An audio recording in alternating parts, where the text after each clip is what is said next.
of the Mason-Dixon. This is the Week in Review at the Abbeville Institute. Here is your host, Brian McClanahan. Welcome back to the Week in Review at the Abbeville Institute. This is your host, Brian McClanahan, and this is episode 141, covering the week of October 8th through October 12th, 2018. Glad to have you back on the program. Glad to be here. Don't forget to follow us on Twitter at Abbeville Institute. You can like our Facebook page at Abbeville Institute, and you can subscribe to our YouTube page at Abbeville Institute. Also remember, our social media accounts work best when you share our material, so if you do like the stuff we put out there, please share it around with your friends. With the new algorithms and other things, it's hard for us to get our material out there, so please do share our material. Also want to remind you to download our app. You can go to your favorite app store, look for Abbeville Institute. You can get the Abbeville Institute on the go. It is free. You've got this podcast, all of our lectures, your access to the website through the application, so it is a great tool. It is 100% free. You're going to want to get it. So go out and get our free app. It's an amazing way to keep up with the Institute on the go. Also want to remind you that we have our conference coming up, November 10th, 2018. It's down to the last minute to get the best rates on hotels. So if you want to stay in Dallas for our conference on November 10th, go on out to our website. Get the information there. It is on the revival of nullification or state nullification and secession.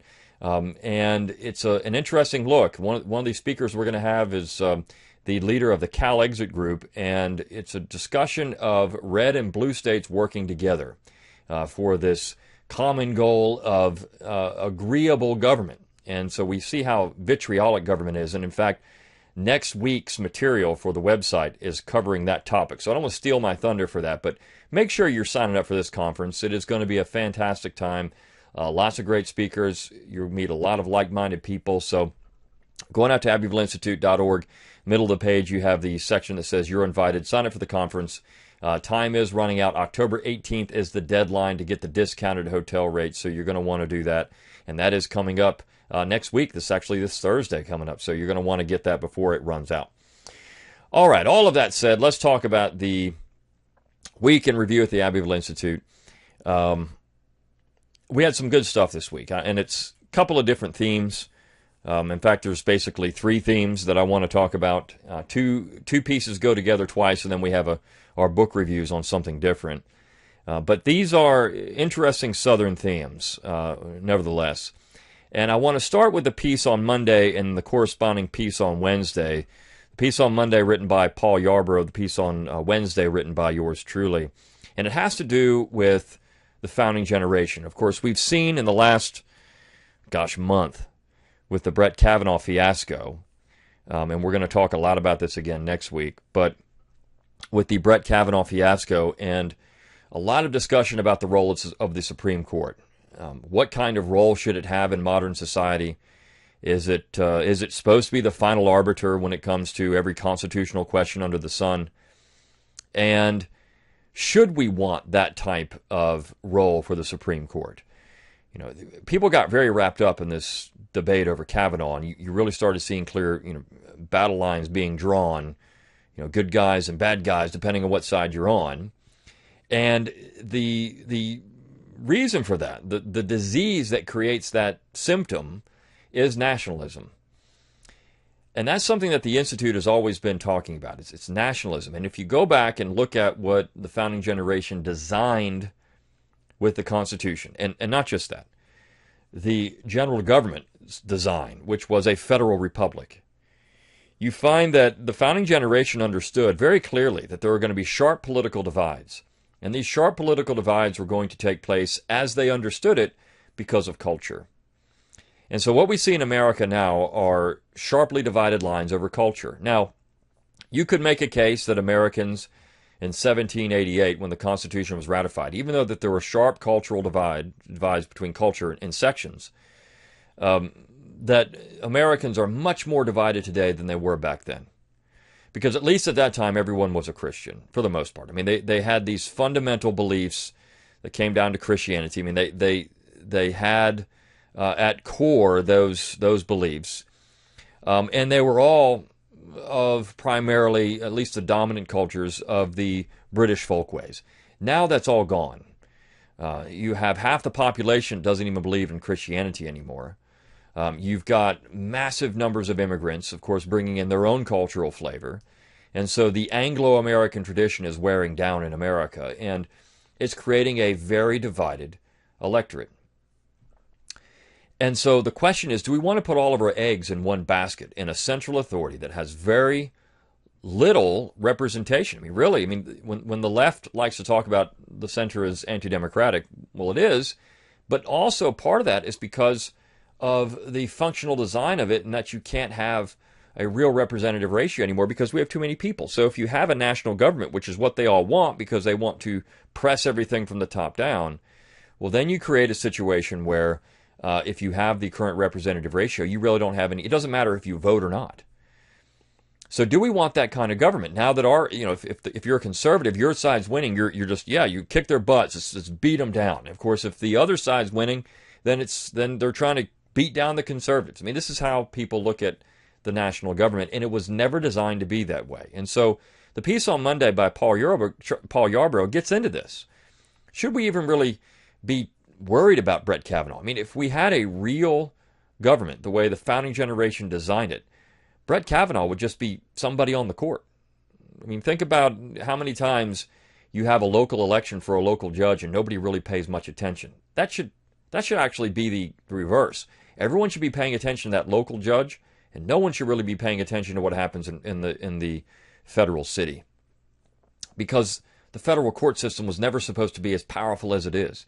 We weren't supposed to have a situation where we have federal judges legislating from the bench. The real catch, of course, was always, could these federal judges knock down state laws? And as John Marshall even argued, that was not going to happen. The only way they could even closely get to that is if the law in question violated Article 1, Section 10, meaning that it took a national interest.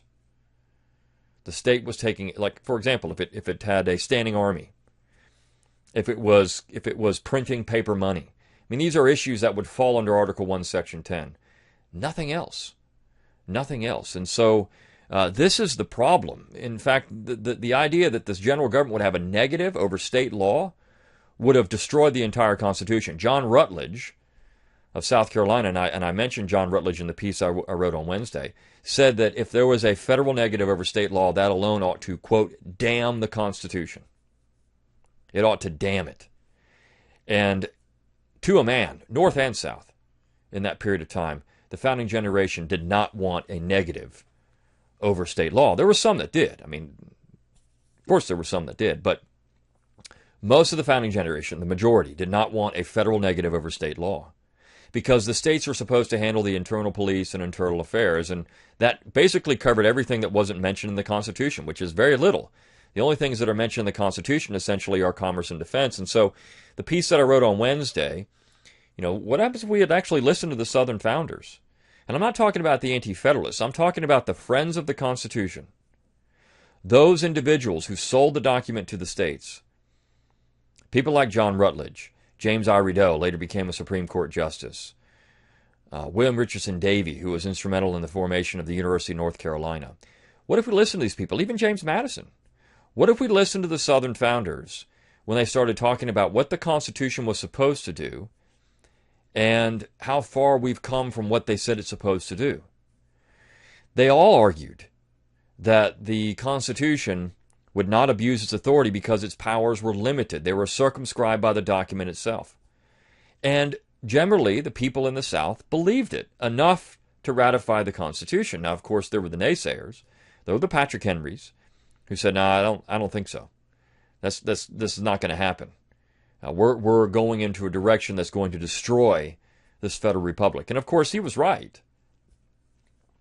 But the Constitution we should follow was the one that the friends of the document said would be put in place should the Constitution be ratified. And of course, because it is a written document, because it is amendable, that Constitution is still in effect. The one that was ratified is the one that we still should be following, not the one that we create out of thin air, that the judicial branch creates out of thin air when it decides to do things that were never intended, like incorporate the Bill of Rights to the 14th Amendment. So my point in the piece on Wednesday was to say, we should go back to those friends of the Constitution. In fact, I have my course on that now at my McClanahan Academy, where I get into that. And you go to McClanahanacademy.com, there's a course on the Constitution. It's an originalist course. The idea is to take the Constitution, describe what the founding generation said about the document, also look at the Confederate Constitution, the Articles of Confederation, and the state constitutions. It's a complete comprehensive American constitutions class. And it's based on originalism, this idea that the Southern founders, and not just the Southern founders, I mean the Northern founders too, people like Roger Sherman of Connecticut, who was saying, the Constitution only has limited powers. We should listen to them too. In fact, James I. Riddell had a great statement when he said, look, if the general government passes a law that's unconstitutional, it's void. You don't have to follow it. You don't have to follow an unconstitutional law. It's void. Now, how often would you hear that today? If you said that, you'd be called some crazy right-winger out there just spewing nonsense. You're preaching lawlessness. This is what James I. Riddell, one of the friends of the Constitution, said about the document. So we need to listen to those Southern founders. Remember, Southern history is not just 4 years. Southern history is 400 years. And those Southern founders are important. When the Southern states seceded in 1860 and 61, they were looking back to those people and saying, this is our patrimony. These are our people. We're just doing what they did in 1776. So it's okay to look back to 1861 to 65 and say, yeah, those are our people too. But so are the people in 1776. Those are also your people. So are the people on the frontier before that. So are the people in Jamestown. Those are your people too. Those are Southerners as well. And so Southern history is a long process. It's also the people that followed the war and the postbellum period, the New South, and that period of time, the modern South. Those are still your people too. And good and bad, those are Southern people. And so we have to start looking at the South in the long perspective and not just a 4-year period if we really want to understand what's true and valuable in the Southern tradition. And part of that is, of course, being in favor of that original Constitution, the friends of the document. The Confederate Constitution simply made improvements on that original document. And I think that's something we have to understand. The improvements that were made were great improvements. I mean, if you understand the Confederate Constitution, those improvements were beneficial. So I like talking about the Southern founders. I think it's something we need to do more of. And of course, the Brett Kavanaugh fiasco brings to the fore the Supreme Court and the importance of the court and whether it should be as important as it is, or how much we should follow the court, or how much we should put our faith in the court. The court can change its mind. I mean, that's the thing about the court. Even if, for example, if you're a conservative and you think the court's going to move right and it's going to do some things, guess what? In 20 years, it could change its mind.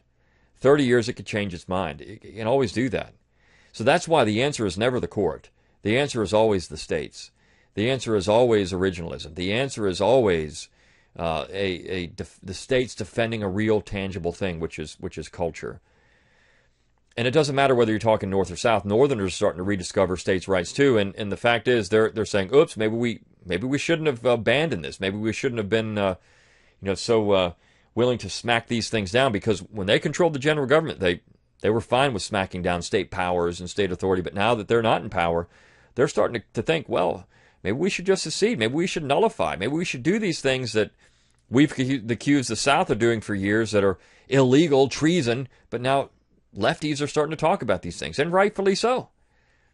We'd have a lot more peaceful political situation if we all just believed in a little bit of decentralization. If we all didn't care what happened in every other state in the Union. It's okay to, for example, we have a bad hurricane to want to help people out in that area. We have a bad earthquake out in California to want to help people out there, or do these kind of things. But to determine what happens in those states and the internal police, that's for those people to decide. That's their state. It's their community. We'd be a lot better off with that. All right, so those are a couple of interesting pieces. I had fun writing the piece on Wednesday, and hopefully you'll read it. Now, let me talk about Jackson, because that's more in line with the founders than the last couple of pieces of the week, which have to do, well, I mean, the Jackson piece kind of bridges into the piece on Thursday, which is this idea of, the poor whites of the Old South. So let me talk about those two together, because they do kind of fit. So on Tuesday, we ran a piece by Dave Benner on a new book out from Regnery History in defense of Andrew Jackson. It's written by Brad Berzer, who teaches at Hillsdale College. Brad works with American Conservative Magazine now. And Brad's a nice guy. He's a libertarian. And he wrote this book, which in some ways, libertarians are very hard on Andrew Jackson. So to write a book in defense of Andrew Jackson is courageous, if you're a libertarian, because oftentimes you're told that Jackson's just a mean guy. He is first of all, the charge that immediately comes up, well, he's a racist, he's an Indian hater. And Brad gives it back to these people very nicely in this book. In fact, he portrays Jackson as not much of an Indian hater at all. That Jackson had adopted an American Indian boy and tried to get him through to college, and really tried to take care of that young man. And so it wasn't necessarily an Indian hater. Jackson looked at the tribes as disrupting the frontier experience, as being anti-Republican. And so the tribes had to be dealt with. And of course, Jackson's tactics at times could be heavy-handed. But just about anyone who went out and fought in the frontier was going to do that. The frontier warfare, people don't realize. I mean, we talk about the warfare of World War I and II and how brutal it was. And we talk about the warfare of the war in the 1860s and how brutal that could be.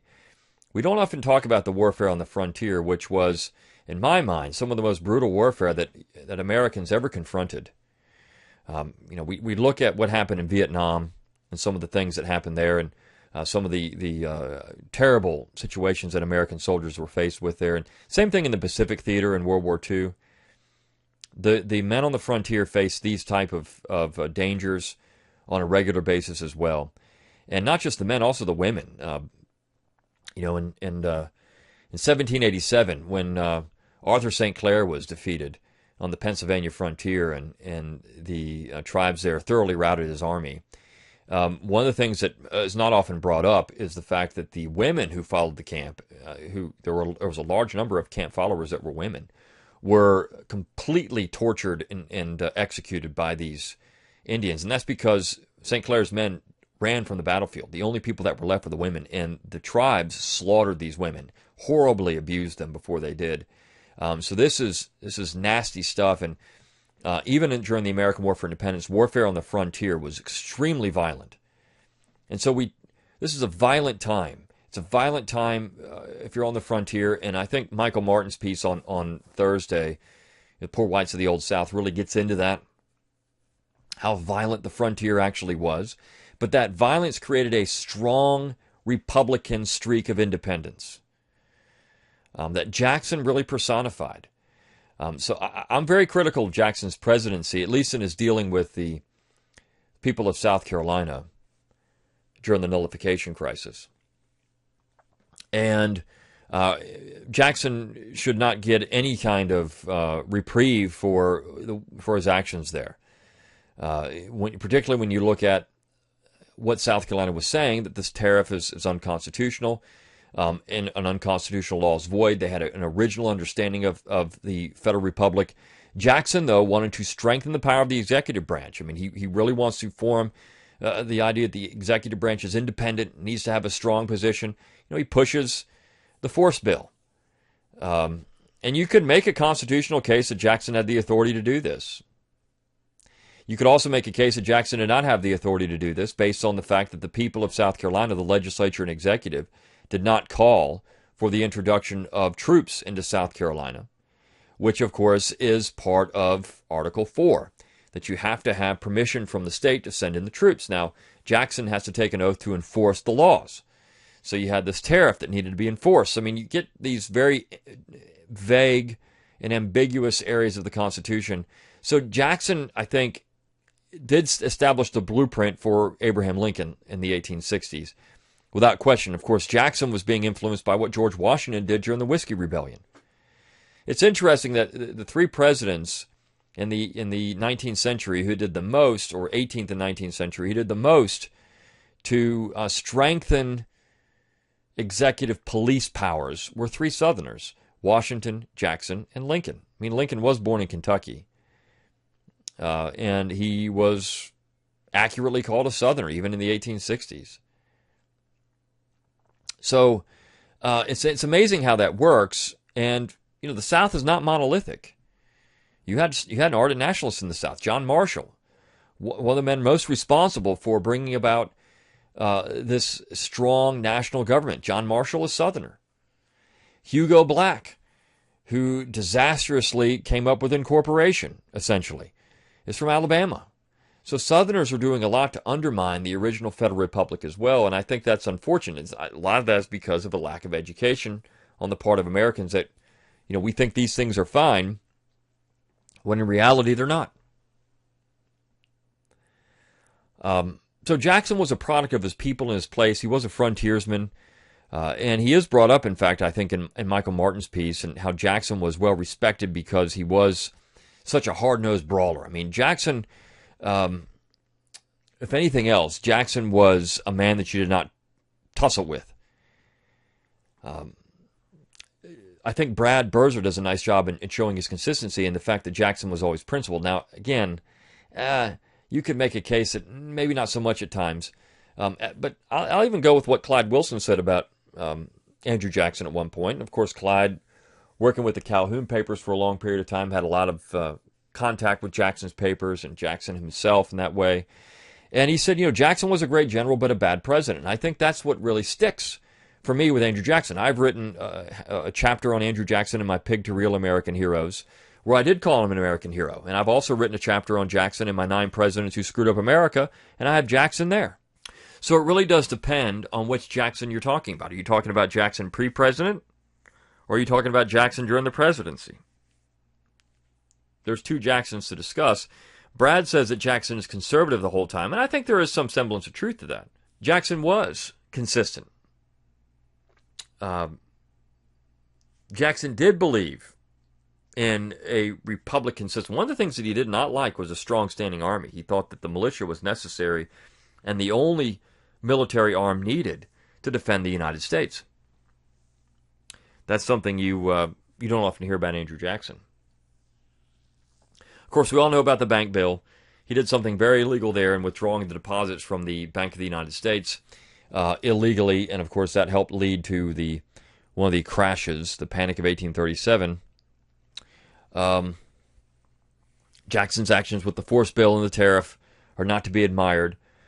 And so we actually had a piece on the website. It's one of the most viewed pieces of all time. It's The Good, the Bad, and the Ugly of Andrew Jackson, written by James Rutledge Roche. It's one of those pieces that, it's been read. It gets read a lot because people go out and do research for Andrew Jackson. It comes up. And so it's one of those pieces that drives a lot of traffic to the website. And Roche gets into what he thinks about Andrew Jackson, namely that Jackson wasn't a very good guy. So that part about Andrew Jackson is interesting. But let's talk about the last couple of articles for the week. And that's the poor whites of the Old South and remembering, old time ways, or something like that. What is the title of that piece? It's by Carrie Lindsay. It's Southern Memories of the Good Old Days. Southern Memories of the Good Old Days. What I like about this piece, what I like about these pieces working together, and also working with Andrew Jackson, is it shows that the South, again, is not monolithic.